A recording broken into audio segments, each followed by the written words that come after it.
Myers. Myers. So Ian, I told you, we got Ian Myers on the podcast, What the Funk, blah, blah, blah. Anyways, Ian, the first time that you and I spoke, I was like, I got to tell you this. Anytime I see the last name Myers.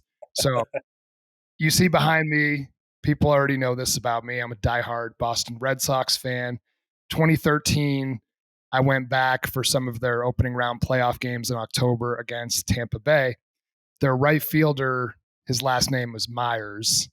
And he sort of made a play where he like hesitated to go and catch a fly ball, and some miscommunication, fly ball drops, it bounces over, ground rule double. And I'm in like the right field bleachers at this point and just cascading down, right? It was just Myers, which then needed to happen like anytime a ball was hit to him or he was at the plate. I felt bad. He was a rookie. He was like 22, but just like absolutely hilarious. So, of course, anytime I see the name Myers, I think back to that wonderful moment. But I mean, he sounds like Keith and me playing senior league baseball back in Pennsylvania, you know, similar outfielding skills by the sounds of it. You guys were better engineers than ball players? We were better tacklers and hitters and, you know, brute force than like hand-eye coordination. I would say that. Yeah, classic oil and gas guys. It seems like at least the first like dozen podcasts or so, the stories were all the same. There was Shad Frazier and a few others where it was like, well, my dreams of being a professional football player died at some point, like my sophomore year of college when I got hurt. And that's when I found the oil field, and it probably worked out for a lot of those guys. Hopefully for Shad, it worked out great. He's at Endeavor and they just sold the Diamondbacks. It's probably a good week for him. Yeah, no, I mean, it's funny you say that. I was getting recruited by some D2 schools for football. I went to this one, Bucknell, overnight visit. I don't know where this dude is. I don't remember his name. I need to track him down and like send him a bottle of wine or something. But I'm at this overnight at this like little party in Bucknell. We're drinking like High Life or something because they're trying to like impress me. And he's like, so what are you thinking, dude? And I'm like, well, I'm either going to come here and play football, or I'm going to go to Penn State, study engineering, and just be, you know, a normal student. And not play football.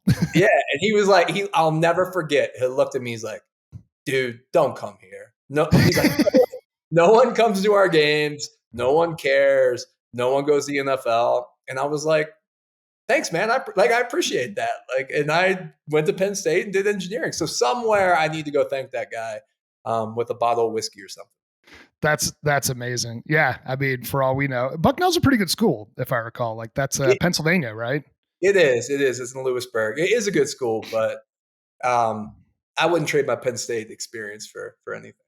Yeah, you went to the big state school and then you got your elite MBA later on, but we'll talk about that. One quick story before I let you introduce yourself and talk a little bit more about pre-Buck, pre-Penn State, pre-potential Bucknell, and then everything you've done since then. So this is just funny, and I have to tell this story. So, you know, I'm on a bunch of different podcasts and people see my face. I'm always posting stuff on LinkedIn, and I'm oftentimes wearing this hat. Right. It's a Funk Futures hat. I just gave you and your brother Keith one in Houston. Good looking hat. It's a good Thanks. Hat. I know your haircut's too sharp to wear one today. I'm not offended. You got a clean cut, but I like to wear mine. I don't know. It's just sort of like a comfort thing. People even see me when I come on these calls and they're like, where's your hat? I'm like, oh yeah. So it's become a thing. It shows you how much things have changed, right? Imagine wearing hats in like a big business meeting, even just 5 years ago. But anyway, so on the Funk Futures website, right, you can send a message, right? So I get a message and I get tons of spam, just like people like find me a job with like a fake name, like xxy@hotmail.com, you know, and I'm just like, this delete. I get this message, so I'm just like spam. And the message was, hello, I'd like to order one of those Funk Futures hats that you wear on a podcast that I just saw. My name is Jeremy Funk. and I'm like, this is definitely not real, right? So I'm like, all right. So I respond back through the website. I go, prove it. Right? And he sends me, he's like, I just added you on LinkedIn. Sure enough, there's a guy named Jeremy Funk who's in Minnesota. And I'm like, seriously, you want a hat? Like, I usually just give them out to like business partners and clients and friends and stuff. Like you He's like, dude, I'll pay you for a hat. I'm like, okay. I'm about to put in an order for some more hats. He was like, do you have a preference? Like, you know, you wanted a snapback. I like the stretch fitteds. He's like, yeah, just the one that you're wearing on the podcast is great. So I'm like, all right, dude, send me your email or send me your address, send me $30, right? Basically just covered my cost of, I might have even lost money on it, to be honest, but I'm like, well, you know what? I got a Jeremy Funk in Minnesota asking me for a hat. So anyways, I go to the post office, I take a picture of the receipt. I'm like, all right, I'm sending it. You send me the money. Like, there's a lot of trust in play here. Fine. And I get a message a few days later, like, dude, the hat came in. I was like, I need a picture. Dude takes a picture. He looks like me. He's like a doppelganger, same kind of build. If I'm ever in Minnesota, which I probably never will be, I got to reach out to Jeremy Funk. But anyways, that kind of made my week. And I was like, oh, I want to see where this goes. So I've been sharing this story a little bit. I love it, man. Just like the small fun things like that, that sort of make your week here and there. I think of the TV show Fargo, of just some dude walking around Minnesota with the Futures hat on, just owning it. Like, that's his go-to hat every day. I know it brings him joy every morning putting that hat Dude, on. he looks in the mirror. He's like, this is me. I'm Funk Futures. It's like, right on, Jeremy Funk. Like, yes, you are. Yes, I am. But yeah, super funny, super small world stuff. And then to make it even worse, so you ever Google yourself? Google your name. I think I have a couple times. I tried to stay away from that. It's like the most. I actually Googled your name last night. There's a few other Ian Myers too, as you can imagine, but I think it's like the number one thing people actually Google is their own name. One of my buddies told me that a few years ago. I have no stats to back it up, but since my buddy told me a few years ago, I'm going to say that it's true. But I've Googled myself or Googled the name Jeremy Funk. It ain't pretty. There was a Jeremy Funk who was in like Utah about 20 years ago who was convicted of a double murder and then died in jail. Damn. I had somebody reach out to me on Facebook, like somebody from high school that I haven't seen in a long time. They're like, hey, are you in jail? I'm like, yeah, dude, I'm responding on Facebook Messenger from my jail cell. Like, you see the pictures of me and my family that were posted yesterday? No, I'm not in jail. Other people happen to share the same name. So I kind of went down the rabbit hole of that and then Googling you, Googling Keith Myers. And it's hilarious, you know. But nonetheless, enough about Jeremy Funks and the various different funks that exist all over the world. Ian Myers, who are you, man? Who am I? That's a great question. I think about that every day. Who am I? Now, I'm a Central PA boy at heart. Grew up right outside State College, where Penn State is. What I call Pennsyltucky, right? Amish country, middle of nowhere.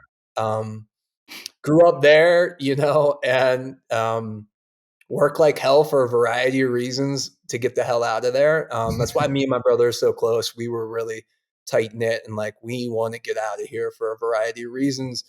You know, and engineering was the ticket. Like, we had done good in school and we were poor kids who needed scholarships. So we got him, went and did that. And then really started my oil field career. I was telling someone this part of the reason I got into the oil field was the scholarship money. Part of it too was it was right around the time There Will Be Blood came out, right, with Daniel Day-Lewis. Great I just loved that movie in college, like the epitome of him. I've abandoned my boy. Yeah. I once was going to get a tattoo of him drinking a milkshake on my leg, but I didn't. But like, I love that movie. And so I started my career at ExxonMobil, did all kinds of cool drilling completion stuff, deep water, offshore California. Knew I wanted to be there 3 years and go do something more entrepreneurial. So basically moved to Denver, 13 years ago, took a bigger role, smaller companies, ultimately culminated with me and some other guys starting Clear Creek Resource Partners, PE-backed DJ player. And that was like, and when you know this, Jeremy, when you start your own thing, you call and hire people you trust. And my brother was like the dude. So that's the first place we got working and learned we love to work together. And so it's kind of been from that point on, like, how can me and Keith keep working together and build cool stuff? So. Yeah, which led to your MBA, but we'll jump into that and Mainline Ventures and our partnership as well, which I'm super excited about. So, Central Pennsylvania. My wife is from York. I think I told you that. So I've spent a little bit of time in that part of the world. Definitely Pennsylvania for sure.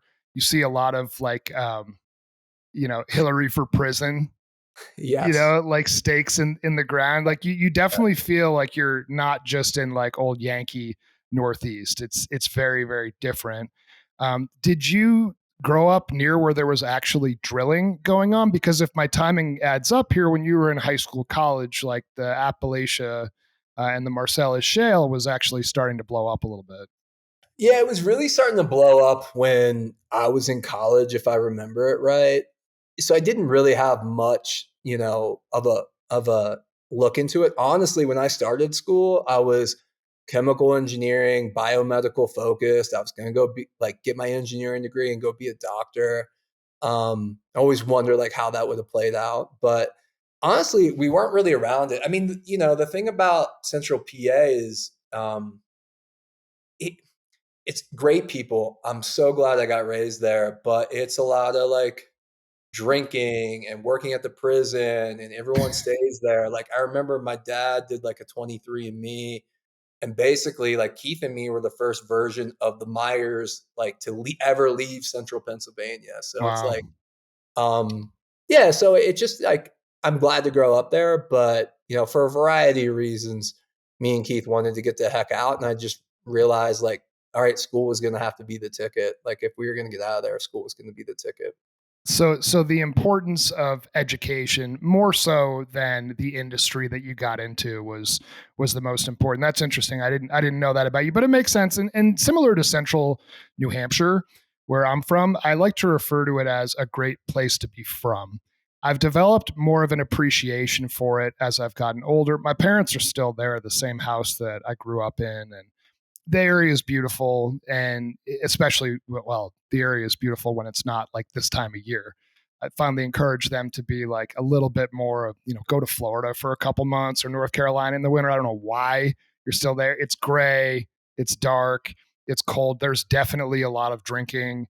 And then there's like these occasional small universities, which is why I ended up there. But like you, like I knew I was going to get out. And I agree that that education was part of the ticket because there weren't like a lot of like say you grow up in Midland, right? Like look at Colin at Digital Wildcatters. Like he had the opportunity to go into the oil field. There were no jobs like that where I was that would have paid you that way. I guess if you went a couple hours away and you wanted to go on like lobster boats or something, but I didn't want to like drive a snowplow.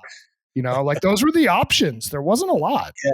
Yeah. No, I mean, for us, it was like you work at the prison, maybe you get a Penn State job, you go into the military, which is all fine and great jobs. It just was, I don't know. We just wanted to get the heck out of it. I mean, and our like home life was not great growing. I tell people this a lot. Like I feel like up to 18, you get in all your trauma, all your BS, all the things. Then in your 20s is like setting the world on fire because of it, right? Yeah. It's like you're fueled by it, you're angry, you're like, dude, and then you're like your 30s, it's like, all right, unpacking it. It's a little more nuanced. I have a little more appreciation. I have a little more empathy. Like you said, now you can reflect back and be like, it's a great place to be from. Like that's kind of, I mean, that's kind of how it was. And so I think I'm glad to grow up there, but I'm never going to move back to PA. Yeah. I bet if you asked me in my 20s about New Hampshire, it was fucking boring, fucking sucked. Right. Econ really cold there, no jobs, but obviously different kind of appreciation for it now. And you also sort of just start to learn like I don't know. It's very easy to compare yourself to what others have. Maybe they live in a place that has better weather, more wealth, or more girls, or prettier girls, or whatever it is, whatever you're into. Um, but ultimately, everybody's experience in high school is like kind of the same. You develop like in my case, like maybe like 3 or 4 close friends, and those are the people that you still stay friends with later on, and everything else is just kind of noise. Yep. No, 100%. I agree with that. So you said it was either work at State Penn or Penn State, if I got Yeah. that. Yeah. It's like the Biggie lyric, 100%. Yeah. So, There's no greater claim to fame than that line to any Penn Stater when you're at Penn State, like that in state college in general. Like that is what everyone wants on their tombstone is that Biggie quote because he talks about Penn State. nice. Well, the Nittany negotiators is what you guys are now, but we're not going to jump ahead that far yet. So we didn't meet when you were at Emerald. We didn't meet when you were at CCRP, but you were a pretty young COO, I should say, at CCRP. Like, what was that like? You were still in your 20s, and then you get tabbed to run operations for a DJ Basin oil and gas company. Like, did you feel ready? Were you nervous about that? Was it crazy? Like, tell me a little bit about that experience. Most COOs that come on here are like in their 50s, you know? Yeah, no, I wasn't ready. I got really fortunate. There was a guy, our CEO, Keith Engler at Clear Creek. He was a special advisor at Emerald. And I kind of came in this wave of people that were trying to like right that ship. And Keith was tasked with a lot of things. So he'd come up with these ideas and then I would go execute them. And so we built this rapport. And he had like a great fondness for people who could do the high end, like executive stuff, but also like roll up the sleeves and do the work. Totally. And he called me. He's like, "Hey, I want to go start something. I want you to run their operations." And I'm like, "Okay, sure.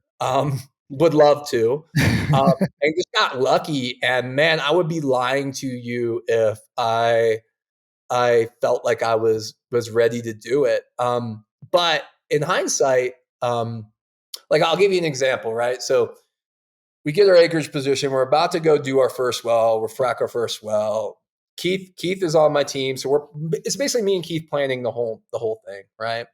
The challenge when you're that small is getting good service personnel to come to location. It's getting good consultants. Like I'm not running a full year program where I can get people. So me and Keith are literally like planning everything. We have consultants, but we spent every day on every well that we drilled at Clear Creek. So I'm driving out to the first well and I am like sick to my stomach. Like, what am I doing? I shouldn't be like, there's going to be 100 people out here tomorrow. I don't know what the heck I'm doing. I pull over on the side of location. I literally throw up because I'm so I get the location. It's 11 o'clock at night. This is a true story. I check in with the consultants. It's the first time I'm meeting them. And at the time, like they were putting the facility in and they were doing some trench work and we had it X'd off. Well, the service provider, I won't say the service company's name. I'll take it to my grave. Comes driving up, okay, and like runs past the area that was like blocked off, like it's blocked off with tape, and drives into the trench. Oh my God. Gets out, tries to go get into the crane. I'm like, what is going on? Come out. This guy was wasted beyond belief. He was the HSE director for this company. I'm like, this is my first well ever, right? I come from Exxon where like everything is buttoned up to a T. Yeah. And we got some guy driving on location, like crashing into, like it was insane. So that's how it started.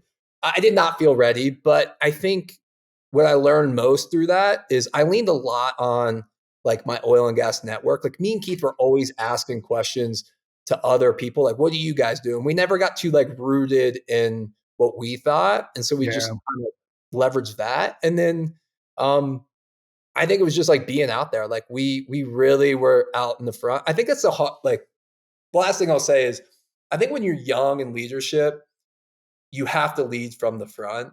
Like you have to be rolling up your sleeves and getting out there with people. You don't have 30 years experience for people to just say, hey, we trust you. You know what you're doing. Yeah. You have to be like, just grinding it out there. And, that's what we did. And I think that gave me a lot of confidence to do a lot of things I've done since Clear Creek. Yeah. But no, I wasn't ready. I was not ready. I mean, I like that answer, and I think the contrast of CCRP versus ExxonMobil obviously is stark, right? Because ExxonMobil, like you said, they've got a playbook, and everything's going to happen a certain way, and there's going to be these people on site, and they're using all the top tier blue chip partners, right, yep, and the most expensive products. Yep. And it's been methodically planned out well in advance to meet corporate guidance and guidelines. And then you're literally in the Wild West, right? As a young COO. And that story to me is like a great visual. I can totally picture it. So CCRP, right? You and your brother have a chance to work together. You're effectively running drilling and operations. You guys drill some good wells, some probably not good wells. but Yeah. nonetheless, you got great experience from that. That took you, I think, into like around COVID times where I believe there was some sort of exit. You guys ended up selling the company and then you went to get your MBA, as did your brother. So tell me a little bit about that, like the exit of an oil and gas company and then deciding you wanted to pursue something else and going back to school. Yeah, I don't know that I've ever really like told exactly the story that got me to go get my MBA, but I would say when I moved here to Denver, I was 26 and I was very much going to like spend a year here and go get my MBA full time. I had a couple buddies at Exxon, one went to Harvard, they kind of went all over, one went to MIT. Like that was the plan. Well, life, Dummies, just dummies. yeah, yeah, dummies, right? Life hits you. I end up having kids very early. And Yeah. it was not the planned situation. And so just career took off and started running that route. COVID happened. And I don't know if you ever noticed, Jeremy, but I have hearing aids, right? Like, so COVID happens, people start wearing masks. I can't hear anything. Oh my Um, God. and I go to the audiologist. I'm like, what is going on? Well, I have this, disease called autosclerosis. The bones calcify. It's so slow over time. That's not like you wake up. I've become a lip reader, blah, blah, blah, blah, blah. And it was kind of like my first like real moment of like, oh, you're not this invincible, Right. 20-year-old kid anymore. And there were all these things that kind of percolated, like, not that I was going to die over it, but it was like, hey, there's still things that you want to accomplish on the list. And I think going and getting my MBA was one of them. And Hmm. so that in conjunction with, COVID happened, I kind of saw the consolidation coming and the DJ in Denver. I want to stay in Denver. So I wanted to broaden out too.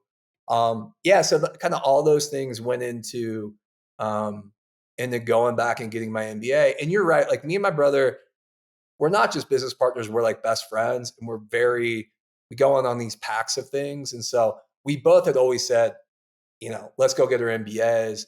And Yeah. so I went and did mine at Kellogg. He went and did his at Berkeley. But that's kind of like what got me going doing that. Yeah. I didn't know all of that and I appreciate the insight. Um, Fascinating. And I guess why Kellogg? Was it like something specific about the Northwestern MBA program? Was it just this is a top tier school that I'm interested in? Was it that I think in your case it was located in Miami? Like why Kellogg and not Denver or somewhere else?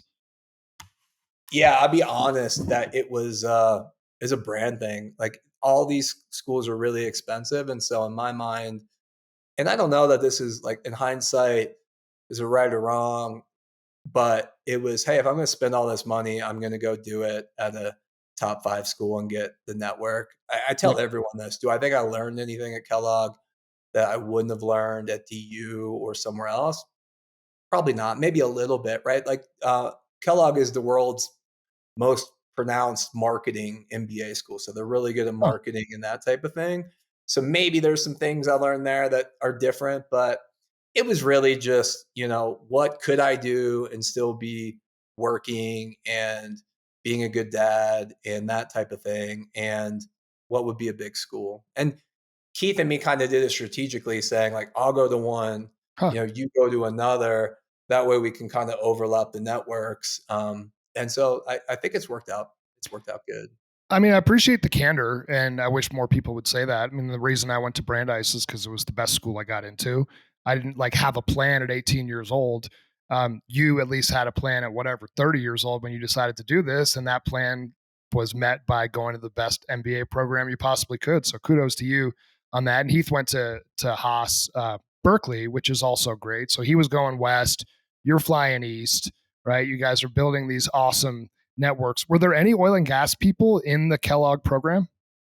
I had one who was a CFO for like a family office backed company in Dallas, but there really Okay. wasn't. No, there really wasn't, which, I think was honestly was part of the appeal for me. I'm a big like connect the dots person, meaning like I think there's a lot you can learn by looking outside of just the industry you're in and like pattern match and say Yeah. this. And so yeah, there really wasn't. I know some like I had some buddies who were in oil and gas that kind of went through cohorts after me, um, but that were in oil and gas. But I think they try to be particular. They're like, this guy from here and this kind of industry will take this person from here. They try to like be strategic in like crafting these cohorts. And so Yeah. I think I got like the oil and gas, guy slot. Check that box, right? Oh, cool. We've got an executive from the oil and gas industry. He's in Denver. Awesome. And you met a lot of people that, then moved on to take like big jobs, and you decided to go into the field of negotiation. Like that's sort of where you decided to lean into first. And talk to me a little bit about that. Like I've already learned a lot in our brief time, working together and partnering between Mainline Ventures and Funk Futures. But talk about some of what you kind of love and appreciate in terms of the art and or the science behind negotiation, your experiences there. Yeah, so I think my interest started at a really early age in that, like, my parents and my grandparents tell the story of like me being 8 years old, being like, I'm a businessman. Nice. But I was very curious always, psychology and like how people like my mom will tell you I was reading like the 7 healthy habits as like a seventh grader. Like I was just weird, like into like that type of psychology stuff. And so I couple that with I come in the energy industry, and what I see is like, and I think this is true, it is especially at Clear Creek. It's like there are like 2 or 3 deals as an EMP that you make that really like lock in what you're going to like potentially do. It's like, what do you buy your acreage for? Yep. What kind of midstream agreement can you strike? What kind of deals can you strike on your AFE, and then what do you sell for? So like I had seen, and I'd done a lot of negotiation on procurement and like land buys and acquisitions. And so I just was like, man, this skill kind of sets the stage for everything. It doesn't matter how good of a well I drill if we don't buy the acreage for the right price and structure the right Sure. deal. And so we were halfway through, Clear Creek was done. I didn't know like what industry. I flirted with tech for a little while, and I'm like, hey, I have this unique opportunity. Let me go rep this skill across a bunch of different industries and kind of scratch that itch. And so that's really what kind of got me going in that direction. And yeah, and now I thought it was really interesting. Justin Gauthier, Wicked Energy, connected us. Yeah. I pride myself on being a connector. I think you're a connector. He's definitely a connector, one of the best, I think, in the space. And he and I did a podcast, and we're just kind of rapping afterwards. And he's like, I don't know how this is going to work or even what will come with it, but like, you got to meet these guys. You got to meet these guys. Ian's in Denver. Keith is down here. He's like, these are some of my guys from when I was in school in Denver that I really like. I don't know where this is going to go, but you should meet with them. And I remember you telling me this must have been like November, right? Something like October, November. We met in right near where you used to work down in Cherry Creek. Yes. And at North Italia, by the way, which is freaking outstanding. My favorite lunch spot in the whole city, honestly. I mean, it's way up there. So we meet up and we start talking, and you were talking a lot about negotiation. You wanted to do like negotiation consulting and helping companies with go to market. And I hadn't even really heard this, right? I'm like, what do you mean by negotiation? You're like, well, think about it from an operator's perspective, right? They typically think of like one lever to pull, which is just like price, right? But then how do you respond to that if you are the vendor that's trying to sell something?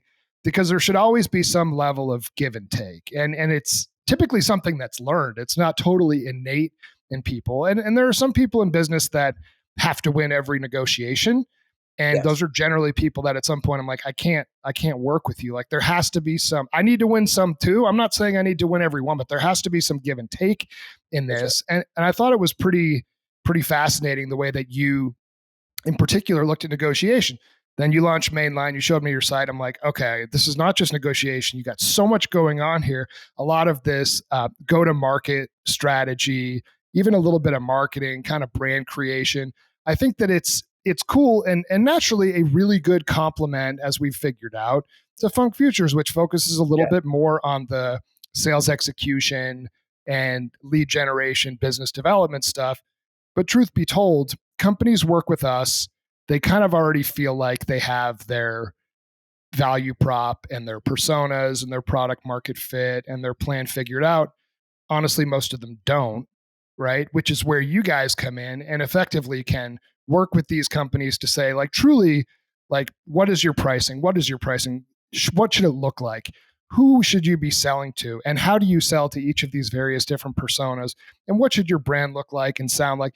And do these kind of, short and sometimes longer term engagements. And then you hand them to me and my team, and we've got like a playbook that we can execute on versus us like haphazardly taking 30 minutes to effectively put together a like half-baked playbook and just go to market with it and hope that it hits, right? So to me, it's very logical. And I also think it can go in the other direction too, where we start working with a client and realize, oh, actually, they could leverage some of what Mainline is doing. So talk to me a little bit about some of your objectives in terms of Mainline, and what your focus on industries, and at what stage should a company engage you guys, and all those sorts of things that are making you guys kind of a hot emerging entity right now.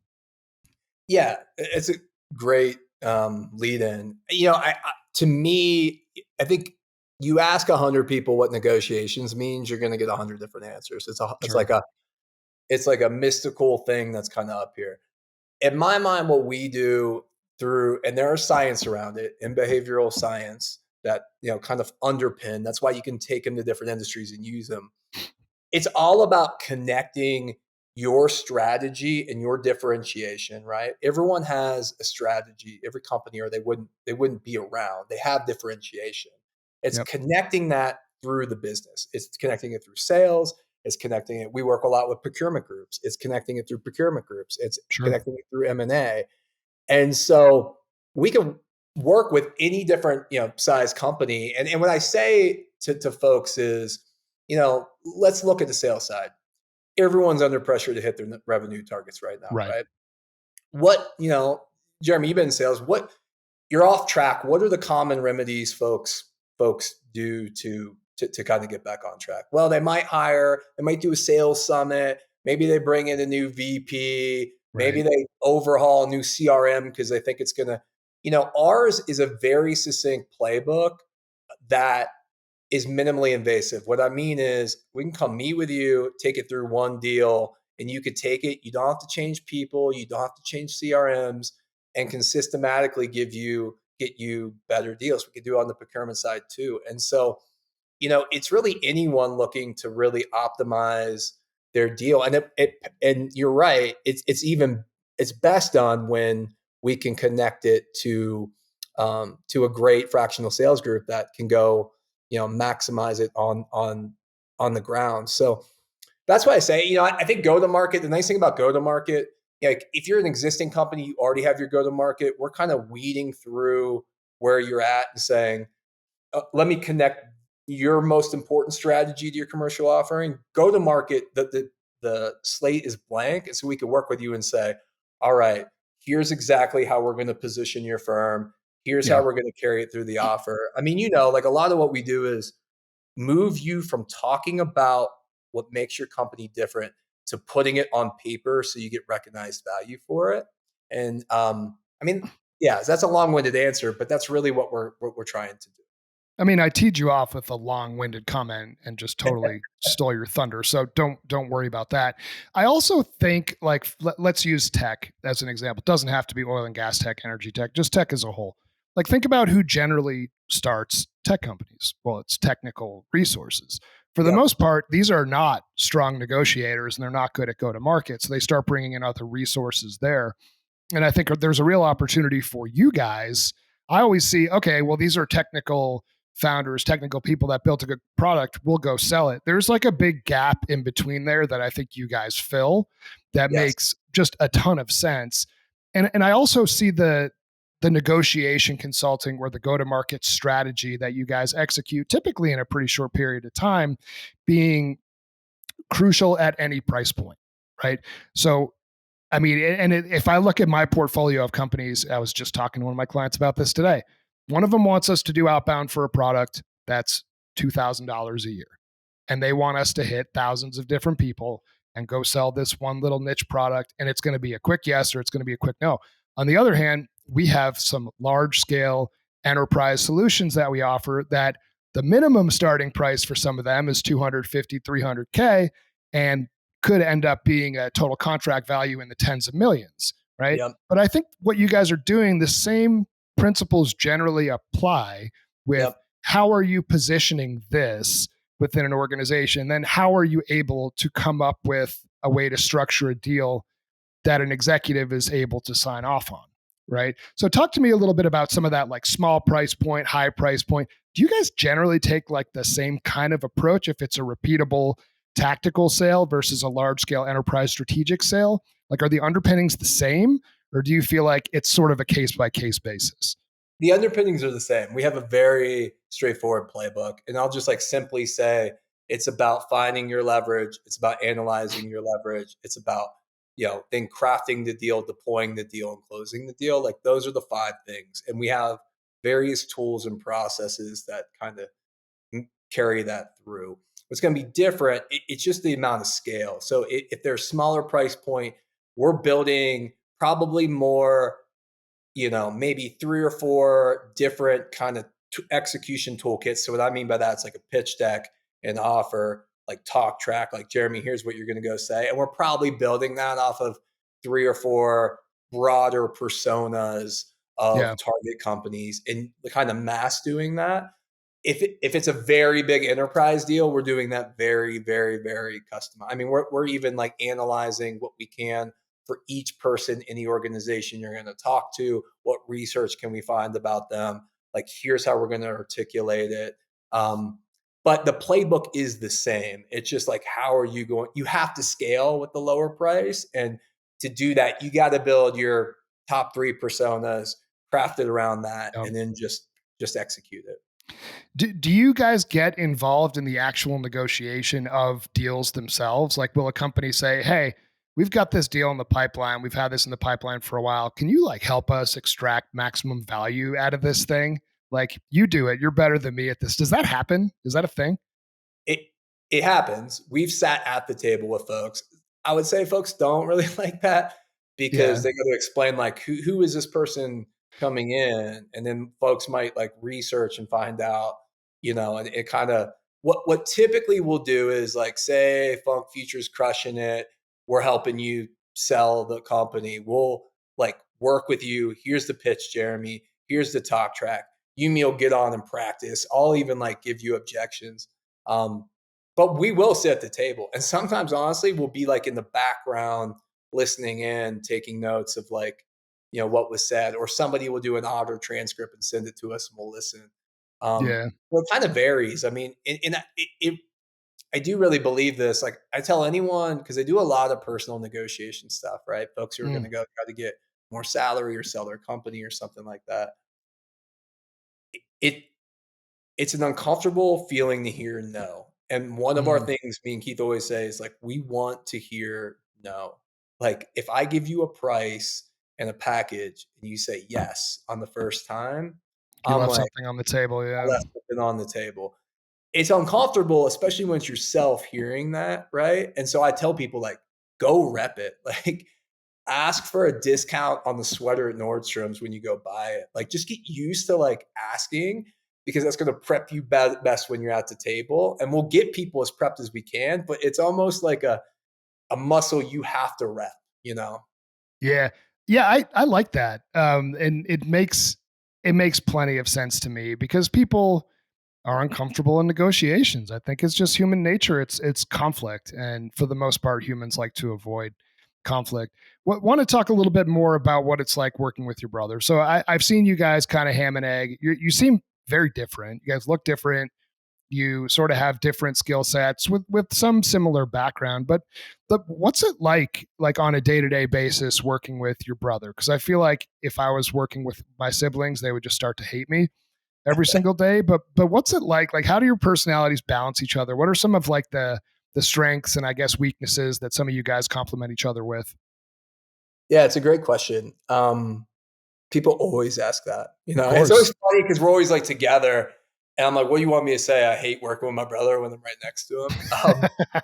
No, but I mean, it's honestly, we think about things from a business perspective very similarly. So what is nice about that is we can like hand tasks off and kind of run with things.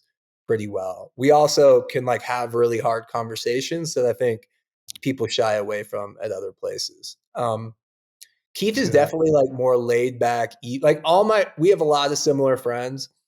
Keith would be your preferred roommate. He's like the more laid back, go with the flow, very like methodical. I think he's very well spoken. He's a great debater, but just a little bit more laid back.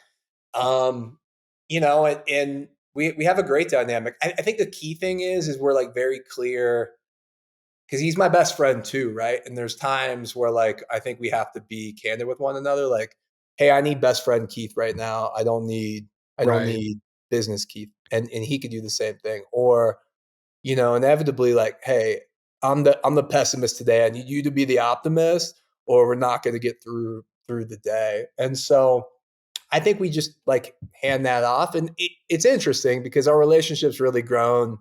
Like I was very much the father-like figure for Keith, Okay. really until probably 32. And then, I had some things in my life that kind of went sideways, right? Like divorce and things like that. And Yeah. it like really brought us closer because for once, like I was turning to him for help and guidance. And like I think what is beautiful about that is it's like evened out this relationship where we feel like really I don't know that we can count on one another and lean on each other more. And I think that's been really important as we get going on mainline. Yeah, man. I mean, that's awesome, and I appreciate you sharing some of that personal detail. I told Keith, like, we were out to lunch. I don't know how old you guys were at the time, right? I know how old you are now. And Keith's like, "How old are you?" I'm like, "I'm 44." And he's like, "I'm 32." I'm like, "You're 32, dude? When I was your age, like, I didn't have a clue, and you're in here like negotiating, teaching people how to negotiate, coming in, proposing some of these high dollars, and you've got your MBA, you got a family." I'm like, dude, you're with it, man. Like, good on you. So I think that it probably helped him coming after you. You probably made some mistakes that he could then avoid himself, right? And then in some ways, like, be a good complement to what you've been able to bring to the table. But he's a good dude, and I'm sure at some point we'll have him on the podcast too. He's in Houston. You're in Denver. Like, how did that all end up? He was in Denver for a while, of course, with CCRP, right? Yeah, it's a great question. It's funny you bring this up today because I got him like this close to moving back to Denver. Um, I got him really because they're about to have their third baby, and so I'm like Wow. hounding him to get back here. And our parents are here now. Um, at the time, he had taken a new opportunity as like director of sales for Evolution, the EFRAC company. His wife is from South Texas, and I think they thought they moved down there and be closer to them. And there was some stuff going on with our parents at the time, and I think he just wanted a fresh start. So like they decided to move back to Houston, but I'm like this close to getting him back to that, which I think would be great because he's got kids the same age as my kids. They're like thick as thieves, and like from a business standpoint, I'd love to have an office space that we're working in. Yeah, At least, because then I could crash it, which would be yeah, great. no, and the three of us could like, we have to find a location that is suitable for us. But yeah, no, I would love it. I'm always hounding him. Yeah. I want him back here bad. So you get I appreciate that insight. So, and I hope he comes back too because he's just a cool guy and we can hang out like outside of work too. But I want to talk a little bit about your career decision post MBA. Like, I'm sure coming out of Kellogg MBA, you get people that are going like big time C-level roles at various different types of companies, which surely were available to you, but you've decided you really want to kind of launch your own thing and go off on your own. Like, why? You know what I mean? Like, I just have to ask. Like, people ask me, they're like, "Why'd you start your own company?" And my answer, although it's changed over time, was, um, I just didn't want to have one job. Like, I wanted every single day to be different, and also to make the most of a Rolodex that I'd built over time. But why did you? I didn't go to Kellogg either, though. But why did you decide not to take some high paying job in some big city and instead start this firm with your brother? Yeah, that's a good question. In fact, I'm still an advisor and co-founder of this company called Mirador that I started with an MBA classmate of mine who is like Nice. super successful, built basically what's the Chipotle of India and sold it like super Wow. interesting dude. Um, and that was a goal. Like I was going to go launch that. We had already raised our seed round. And just things like in my life, you know, but divorce was finalizing. It was not the right time for that. I needed to kind of I just graduated. I need to get my feet under me. And so, like I think you go through something like that and I'm like, what do I want like life to be like? And I step back and I'm like, man, I love working with Keith. Like Keith worked with me at the Mm. consulting firm. We worked at Clear Creek. I love building. Like I love, and I wonder if you can appreciate this. Like as crazy as this time is, like starting a company, I love like kind of building and creating. Like it's Yeah. creative from my end. And then, I think as I've gotten older, like things have changed in priorities. Like I want to have flexibility to work at the house. I want to stay in Denver. I want to be able to pick the kids up when I have them. Yeah. I want to work with people I want to work with. And so I just think like it naturally kind of realized like once the Mirador thing just wasn't going to work out for timing. And then, this opportunity with Keith and I came up, it was like, let's go do it. Like, and frankly, like now's the time, Yeah. to go try it. And so I don't know. I think I've just realized like I'm not going to be a corporate guy. I like to have my hands in a lot of things. And yeah, so that was kind of the decision making. I love it. I love it. And easier said than done, but we talked about this over a lunch at Garden Grace, where there's literally only like two of us there in the whole restaurant on a Monday or whatever it was, and we sat down. But you echoed something that I said early on in my business, and now I'm 3+ years into the business. I still say the same thing. Like, what's the worst thing that could happen? Well, you just go and get a job. Well, that's not any different than how things had been to this point. So if that's failure, I can accept that as failure. And I think that mindset, of course, it's easier said than done. But if the worst thing that could happen is my business doesn't work and it fails and I have to go get a job, I can live with that being the outcome. And Yeah. I know that that's how you're thinking about things too. Like, it's not going to fail, but you know what? Like, if it does, you'd be all right getting a job. Of course, you don't want to do it, but you would. You put food on the table for your family, and you'd still find balance, right? Yeah, for sure. No, 100%. I agree with that. So, where can people find more about you? You've been putting some pretty cool posts out on LinkedIn lately with a lot of detail, even like I'd say tactical level insights, negotiation related. Talk about like, where can people find your website? Where can they find you on social and all that good stuff?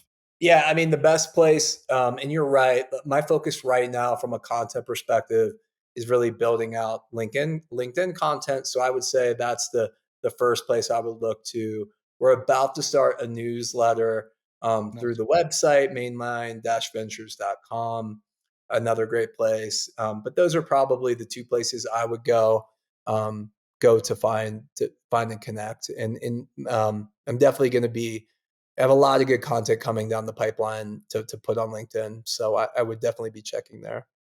Yeah, you are putting out good stuff. And I think, you've even kicked around the idea of possibly a podcast. I've been pretty fortunate in that I started it during COVID, like at a Yeah. point when I didn't have any of that outreach and then just started to really like it. Obviously, it was terrible for me to lose Tim as a partner and as a friend. A little bit like, losing a brother that you met when you were 30 something years old. But Yeah. I had to step back and take a break once I lost him and realized that I actually missed doing this, that this Yeah. human authentic connection, of course, it's good for business. You build credibility as a thought leader in certain areas, but most importantly, you get to have real, genuine conversations with people like you that offer services that may be complementary to my business, that you could do business from me, that I could buy something from you, whatever it is. There's a lot that could be done. So I really appreciate you coming on today, Ian. You're a good one. I think we've got a really logical partnership where the handoffs are supernatural. So if you want to learn more about Mainline Ventures, you can always hit me up. I'll put you in touch with Ian or his brother. And then, of course, you guys know about Funk Future. So appreciate you coming on today, my brother. Yeah, man. It's been great. Thank you. Thank you for having me.